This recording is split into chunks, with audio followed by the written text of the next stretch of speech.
Welcome everyone. Today we are going to learn a very interesting topic from chemistry, that is, as you can see, it is metals and non-metals from grade 10. Every single day you interact with metals and non-metals without even realizing it. See the power you are getting for your home, the gold in your family's jewelry, carbon in your pencil. All these are metals and non-metals which we are using in our day-to-day life. So now what I'm going to do is I'm going to split this chapter into two parts. In part 1, I'm going to tell you about the metals, and in part 2, I'm going to tell you about the non-metals. And in metals, we are going to learn what are the physical properties, what are the exceptions, what are the properties and their exceptions, and then chemical properties, then reactions with oxygen, water, acids, and salts. Then, very important concept, reactivity series. It's a base for many concepts. So, you need to learn reactivity series very well. Then, how is the ionic bond formation? Then, properties of ionic compounds. Then, corrosion and how to prevent it. These are all topics we are going to learn in metals. Okay, so let us start the part 1 metals now. So, did you ever think how these metals played a very important role in our day to day life? Look at your surroundings and you can identify many metals which we are using in our day to day life. You know something? Metals have shaped the human civilization for thousands of years. I think you have heard about the Bronze Age, Iron Age, entire historical periods are named after metals. Now let's find out why these metals are so extraordinary. We will start with the physical properties, and then we are going to learn about their chemical properties. So, what is a metal? At the most fundamental level, a metal is an element that gives away electrons when it reacts chemically. That's the defining characteristic of a metal. Because metals lose electrons, they form positively charged ions called cations. Okay, and these cations can then form ionic bonds with the non-metals. And you should also know that these metals sit on the left side of the periodic table and center of the periodic table. Look at these examples: copper iron copper, silver, sodium, aluminum. All of these are the metals. Okay, so one thing you should remember about metals, that is they are electron donors. Okay, let's learn more about the properties of the metals. Okay, these properties are, the first one is luster. So when you look at a metal, it is always shiny. Yes or no? The brilliant gleam of gold, mirror like surface of silver. Do you remember how it silver and gold shine? Yes, that's a metallic luster caused by free electrons on the surface reflecting the light. And second one is malleability. One of the most amazing properties, metals can be beaten into thin sheets without breaking. You know, 1 gram of gold is beaten to 1 square meter of a sheet. That's the size of a large window. Yes or no? Third property is ductility. Metals can be drawn into wires. Gold is so ductile that 1 kilogram can be stretched into 2 kilometers of wire. That's why copper is also used in the electric wires. And fourth property is sonority. Sonority means nothing but they produce a ringing or resonant sound when you strike them. So next we are going to learn about the physical properties of the metals. Okay. So you should remember very important point here. Metals are very good conductors of heat and electricity. The free electrons in a metal can move around easily, carry thermal energy and electric charge. That's why copper is used for wiring and iron for cooking utensils. Metals are generally hard and strong. You know, right? They are used in the construction sites and all. Yes or no? Most metals have very high melting points. Tungsten is used in the light bulbs. Do you know about tungsten? It has the highest melting point of 3422 degrees Celsius. And almost all the metals are solid at room temperature, and there is one exception, that is mercury. Mercury, when you look in the thermometers, you see that it is in the form of a liquid, right? So it is a liquid metal at room temperature, but it is also a metal. Now you can see a small animation on the screen, right? So they're very good conductors of metals, are very good conductors of electricity. This is how these electrons flow through the metal to light up a circuit. Now let us discuss about important exceptions. Okay, so here we need to remember all these things. This slide especially is very important. So here let us learn about each point. Sodium and potassium are metals, but they are so soft you can cut them with a regular knife. They are so reactive with water and air that we store them submerged in the kerosene oil. Mercury is the odd one out here, I told you, because mercury is a liquid at room temperature. Other all metals are solid. And gallium has a low melting point. It literally melts when you hold it in your hand because of your body's heat. Then bismuth and antimony are brittle. They shatter when you hammer them, unlike most metals. And there are also two non-metal exceptions. We should not confuse them with metals. Even though iodine is shiny and is having a metallic luster, it is a non-metal. It is not a metal. And graphite, which is a form of a carbon, actually conducts electricity, making it only the non-metal conductor. Okay, so remember, these are very important questions for your exams. Let us move on to the chemical properties. Metals react with four main things: oxygen, water, dilute acids, and salts of other metals. Each reaction follows a pattern that we need to understand and predict. Okay, if you try to remember what reaction is taking place in general, if you were able to know that, then it is very easy for you to remember the chemical reactions. So at least you should be able to know what kind of reaction takes place. So when the metal reacts with oxygen, it forms metal oxide. When metal reacts with water, it produces metal hydroxide and also gives hydrogen gas.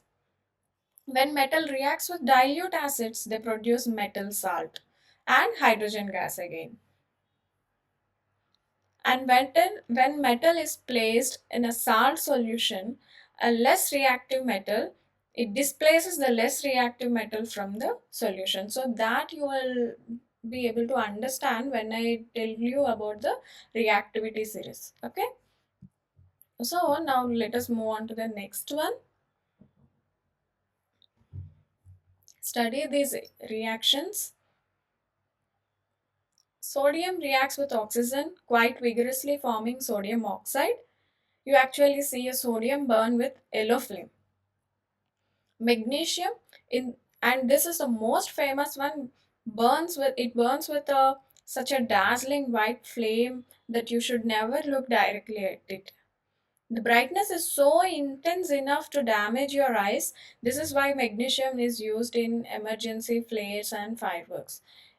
You can see it in the animation which is given on the slide here.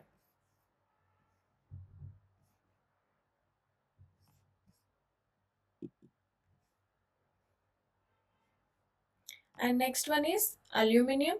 Aluminum reacts slowly. It forms a protective layer of aluminum oxide on its surface, which actually prevents the further corrosion. That's why aluminum does not rust the way iron does.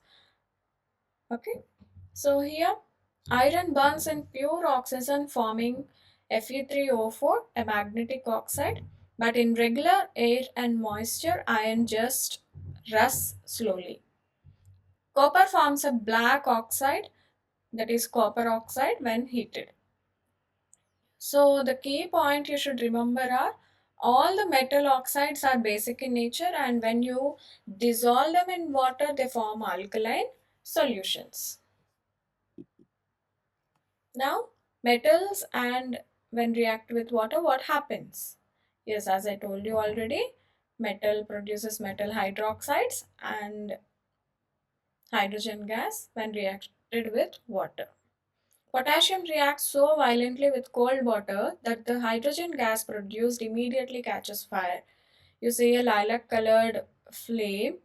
Sodium reacts very vigorously too. It melts into balls, skitters around the water surface, and dissolves while releasing hydrogen. The sodium hydroxide formed makes the water alkaline. Calcium is calmer. It sinks and slowly produces the bubbles of hydrogen, turning the water milky white due to calcium hydroxide. And magnesium, it is also very interesting. It barely reacts with a cold water, but reacts with more readily with hot water or steam. Aluminium, zinc, and iron react only with steam, not with liquid water at room temperature. And you know, copper, gold, silver, they don't react with water at all. They're too stable and too low on the reactivity series. So, next, let us go to the next topic. When metals react with the dilute acids, it forms salt and hydrogen. When magnesium reacts very vigorously with hydrochloric acid, the bubbling gas is rapid and energetic. Zinc reacts at a modern pace. Iron reacts very slowly. Aluminium is interesting because it actually forms a protective oxide layer that slows the reaction down. This is why aluminium containers can hold acidic substances without corroding rapidly. And copper, yes, copper do not react with the hydrochloric acid or dilute sulfuric acid at all. This is the key rule. Only the metals that are above the hydrogen reactivity series in the reactivity series can displace hydrogen from an acid. Copper is below the hydrogen, so it cannot displace the hydrogen. This is why copper vessels are used in kitchens with mildly even acidic foods. When metals react with the salt solutions, they undergo a specific type of chemical reactions called displacement reactions. Displacement means like a more reactive metal will literally kick out a less reactive metal from its compound. The classic experiment: place an iron nail into copper sulfate solution, then the solution is bright blue. You know, copper sulfate solution is bright blue. Within a few minutes, you will see iron nail turning reddish brown because the copper is disposing on it, and the solution becomes colorless because copper sulfate has been converted into iron sulfate and iron has displaced copper. Understood? So, but if you put a copper strip in the zinc sulfate solution, nothing will happen because copper is less reactive than zinc. So, it cannot displace the zinc. Another beautiful example I will give you. When a copper wire is placed in the silver nitrate solution, silver metal starts depositing on the copper wire, forming a beautiful crystalline silver dendrites. While the solution turns blue due to copper nitrate, copper has displaced the silver. And the rule is very simple. Higher in the reactivity series means more reactive. More reactive metals always win the displacement battle. Understood? So now it's time to learn the reactivity series. Yes, this is one of the most important concept in the entire chapter, and you will have many questions coming from this topic. Please stop calling me a zebra. Instead, learn how copper mercury saves gold platinum. Okay, is it easy? So here you should remember the reactivity rules also. Metals above hydrogen displaces hydrogen from acids, and they are also more reactive. More reactive means displaces the less reactive ones.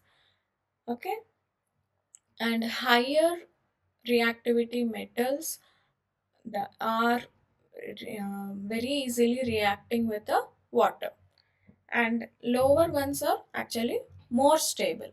So these points are very important. If you remember, you will be able to do the things very easily.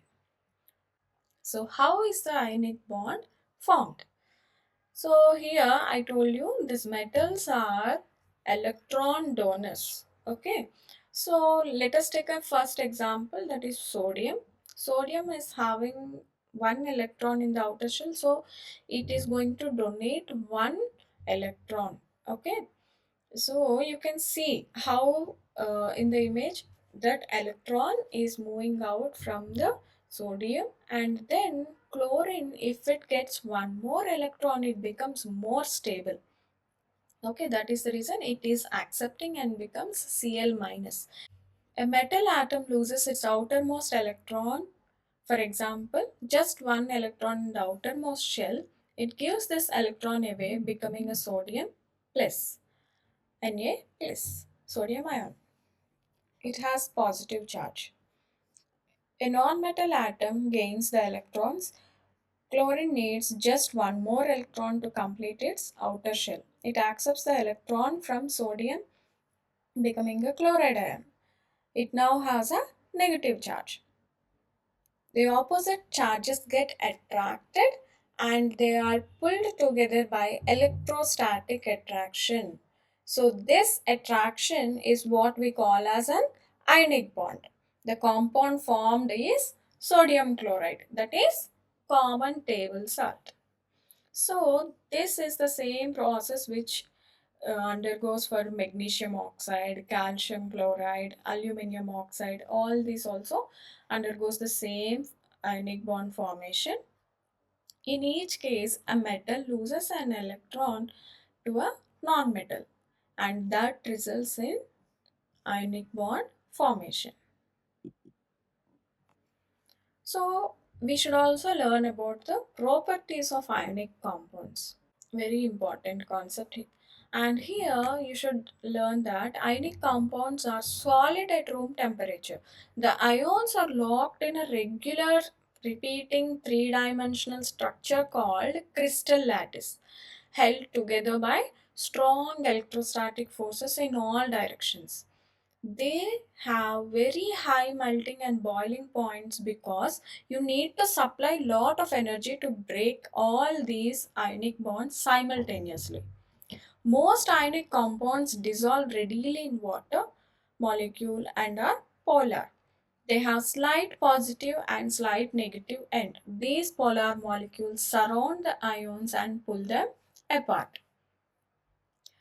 Here's a critical very point which comes mostly in the exams. Ionic compounds conduct electricity when melted or dissolved in water, but not in the solid state. The reason is that in the solid form, the ions are fixed in place and they cannot move. But when you melt or dissolve the compound, the ions become free to move, and moving charges are what we call electric current. I hope it is clear for you.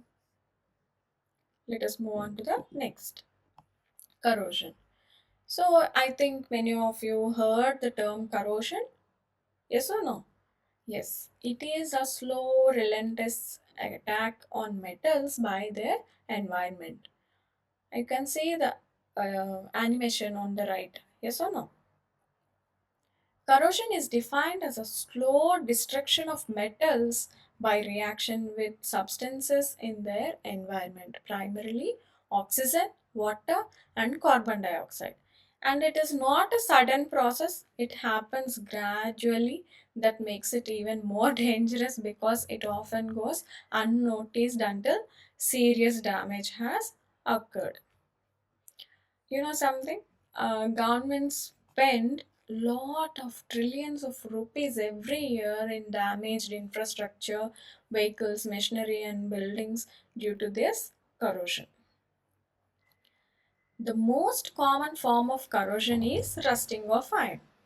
Okay, that the rust is in which color? Yes, it is in reddish brown color.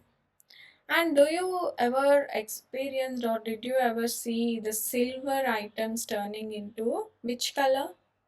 Black. Yes, a small black spots will appear on the silver when exposed to hydrogen sulfide gas. So that is the reason silver requires a regular polishing. When copper gets corroded, it appears in green color. I think you have seen on the old statues and buildings that greenish layer is the basic copper carbonate. And you know something? And that will act as a protective layer and it will not uh, allow the inner layers to get corroded. And next one is prevention of corrosion. How to prevent corrosion? So there are different methods for this, and the simplest method is painting or oiling. That is the reason iron gates and bridges are painted and machinery is oiled regularly. And we have other method, that is galvanization method. It is also very important method. In galvanization method, we coat iron or steel with a thin layer of zinc. Even if the zinc coating gets scratched, the zinc corrodes preferentially. It sacrifices itself to protect the iron beneath. So this is called as sacrificial protection. And electroplating. Electroplating uses electricity to deposit a thin layer of protective metal like chromium, nickel, or tin onto the surface on another metal. Alloying Alloying mixing iron with other metals produces metals that are far more corrosion resistant. So stainless steel is a mixed metal, that is with iron mixed with chromium and nickel. That is the reason it barely rusts. Steel alloys are used in aircraft, surgical instruments, and kitchen cutlery. And finally, last one is anodizing. Anodizing is specific to aluminum.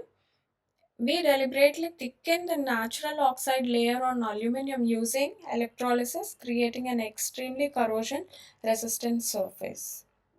Okay. Yes, alloys are better than pure metals because alloy is a homogeneous mixture of two or more metals. Okay, metal is mixed with a non-metal. Alloys are incredibly important in modern engineering because they combine the best properties of their component materials. Pure iron is soft and it rusts easily. But when we add a small amount of carbon, you get steel, which is dramatically stronger. When you add chromium and nickel to iron, you get stainless steel, which is hard, shiny, and extremely resistant to corrosion. And brass. Brass is an alloy of copper and zinc. It's harder than copper and has beautiful golden color and produces rich resonant sound, which is exactly why trumpets and all those things are made of brass. Bronze. Bronze is a mixture of copper and tin. It was also revolutionary that an entire age of human history is named after it. You know, right? Bronze Age. Yes, it is harder than both copper and tin and resistant to corrosion. and was used for weapons, tools, coins, and statues. Solder is used by electricians. It is a lead tin alloy with low melting point, which allows it to join electric components without damaging them with excessive heat. And we have the last one, duralumin. It is a hero of aviation industry, almost as strong as steel but much much lighter. Modern aircrafts are made from the aluminum alloys. So let us recap what we have learned today. So we have learned the physical properties of metals. You can tell me if you remember what are the physical properties of metal. Yes, they are lustrous, malleable, ductile, sonorous, and good conductors. And they are generally hard with high melting points and solid at room temperature. And there are few exceptions, and especially the mercury is a liquid at room temperature. And what are the chemical properties? Do you remember? Yes. Metal reacts with oxygen to form metal oxide, and metals form hydroxide and hydrogen gas when reacted with water. And when they react with dilute acids, they form salt and hydrogen. And metals, when reacted with salts, actually what happens? They undergo displacement reaction. Okay. And we have also learned about the very important reactivity series, and we also learned covered ionic bond, then how corrosion takes place and how to avoid corrosion, and we have also learned about alloys. Yes or no? So these are very important topics from the concept of metals. I hope you will learn the chapter very easily, and um, please comment your doubts in the comment section.